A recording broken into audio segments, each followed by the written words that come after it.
വയനാട് ഉരുൾപൊട്ടൽ. താമരശ്ശേരി ചുരത്തിൽ ഗതാഗത നിയന്ത്രണം. ചൊവ്വാഴ്ച പുലർച്ചെ 1 മണിയോടെയാണ് നാട്ടിന് നടക്കിയ ദുരന്തം ഉണ്ടായത്.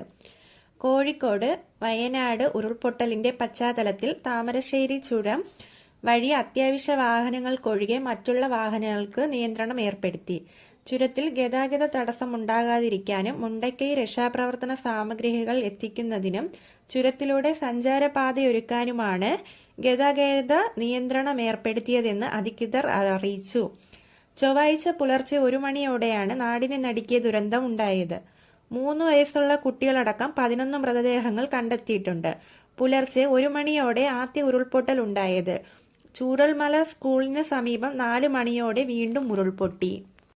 നിരവധി വാഹനങ്ങൾ ഒലിച്ചുപോയി. ചൂരൽമല ടൗണിന്റെ ഒരു ഭാഗം ഒലിച്ചുപോയി. ഉരുൾപൊട്ടലിനെ തുടർന്നുണ്ടായ മഴവെള്ളപ്പാച്ചിലിന് നിരവധി വീടുകൾ തകർന്നു. വെള്ളർമല സ്കൂൾ പൂർണ്ണമായും വെള്ളത്തിനടിയിലായി. പാലങ്ങൾ തകർന്ന് പ്രദേശങ്ങൾ ഒറ്റപ്പെട്ടിരിക്കുകയാണ്. നിരവധി പേർ ഇവിടെ കുടുങ്ങിക്കിടക്കുന്നുണ്ട്.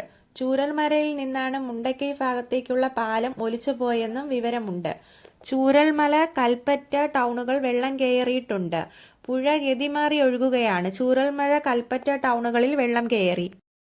വയനാട്, മുണ്ടക്കൈ, ചൂരൽമല എന്നിവിടങ്ങളിലാണ് വൻ ഉരുൾപൊട്ടൽ ഉണ്ടായത്. പുലർച്ചെ 2 മണിയോടെ ആയിരുന്നു ആദ്യം ഉരുൾപൊട്ടിയത്. പിന്നീട് 4:10ഓടെ വീണ്ടും ഉരുൾപൊട്ടി. പ്രദേശത്തു നിന്ന് 4 മൃതദേഹങ്ങൾ കണ്ടെത്തിയതാണ് വിവരം. കോഴിക്കോട് ജില്ലയിൽ മന്നച്ചേളി, മാടഞ്ചേരി, പാനൂം എന്നീ ഭാഗങ്ങളിൽ ഉരുൾപൊട്ടലിലും നാശനഷ്ടമുണ്ടായതായി റിപ്പോർട്ടുണ്ട്. ഉരുൾപൊട്ടലിൽ രക്ഷാപ്രവർത്തനത്തിനായി വ്യോമസേനയുടെ 2 ഹെലികോപ്റ്ററുകൾ വയനാട്ടിലേക്ക് തിരിക്കും. ഒരു MiT-17 MLH ഹെലികോപ്റ്ററുകൾ രാവിലെ വയനാട്ടിലെത്തും. പുഴ കുത്തിയൊലിച്ച് വരുന്നതിനാൽ അപകടം കൂടുതൽ ബാധിച്ച സ്ഥലങ്ങളിലേക്ക് എത്തുന്നതിനാണ് ഹെലികോപ്റ്റർ സഹായം തേടിയത്. പലയിടങ്ങളിലായി കുടുങ്ങിക്കിടക്കുന്നവരെ എയർലിഫ്റ്റിംഗ് വഴി സുരക്ഷിതമായ ഇടങ്ങളിലേക്ക് എത്തിക്കും. കൽപ്പറ്റ. വയനാട് മേപ്പടി മുണ്ടക്കൈയിലുണ്ടായ ഉരുൾപൊട്ടലിൽ രക്ഷാപ്രവർത്തനം ദുഷ്കരമായ സാഹചര്യത്തിൽ ഹെലികോപ്റ്റർ സഹായം തേടി കേരളം. മുഖ്യമന്ത്രിയുടെ നിർദ്ദേശത്തെ തുടർന്നാണ് സൈന്യത്തിന്റെ സഹായം തേടിയത്. സിലൂരിൽ നിന്ന് ഹെലികോപ്റ്റർ എത്തുമെന്നാണ് വിവരം. പുഴ കുത്തിയൊലിച്ച് വരുന്നതിനാൽ അപകടം കൂടുതൽ ബാധിച്ച സ്ഥലങ്ങളിലേക്ക് എത്തുന്നതിനാണ് ഹെലികോപ്റ്റർ സഹായം തേടിയത്. പലയിടങ്ങളിലായി കുടുങ്ങിക്കിടക്കുന്നവരെ എയർലിഫ്റ്റ് വഴി സുരക്ഷിതമായ ഇടങ്ങളിലേക്ക് എത്തിക്കും.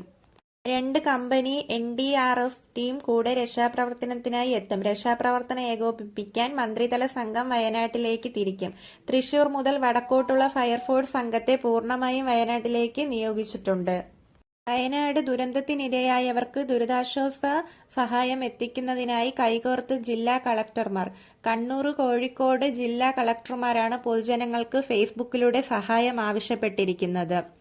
ഉപയോഗിച്ചിട്ടില്ലാത്ത വസ്തുക്കൾ പാക്ക് ചെയ്ത് ഭക്ഷ്യവസ്തുക്കൾ, അരി, പയറ് വർഗ്ഗങ്ങൾ, കുടിവെള്ളം, ചായപ്പൊടി, പഞ്ചസാര, ബിസ്ക്കറ്റ് പോലുള്ള പാക്ക് ചെയ്ത് ഭക്ഷണസാധനങ്ങൾ, ബാറ്ററി, ടോർച്ച്, സാനിറ്ററി നാപ്കിൻ, കുപ്പിവെള്ളം, ഡയപ്പർ, സ്ത്രീകൾക്കും കുട്ടികൾക്കും പുരുഷന്മാർക്കുള്ള പുതിയ വസ്ത്രങ്ങൾ, പുതപ്പ്, ബെഡ്ഷീറ്റ്, പായ, തോർത്ത് എന്നിവ എത്തിക്കണമെന്ന് കളക്ടർ അറിയിച്ചു.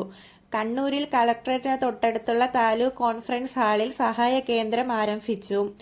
ആവശ്യ സാധനങ്ങൾ അടങ്ങിയ വാഹനം ഇന്ന് രാത്രിയും നാളെ രാവിലെയും കണ്ണൂർ ജില്ലയിൽ നിന്ന് പുറപ്പെടും. കോഴിക്കോട് സിവിൽ പ്ലാനിംഗ് ഹാളിൽ സജ്ജീകരിക്കുന്ന കളക്ഷൻ സെന്ററിൽ സാധനങ്ങൾ ഏൽപ്പിക്കുക. കൈകോർത്ത് ഒരുമിച്ച് കേരളം മുന്നോട്ട്.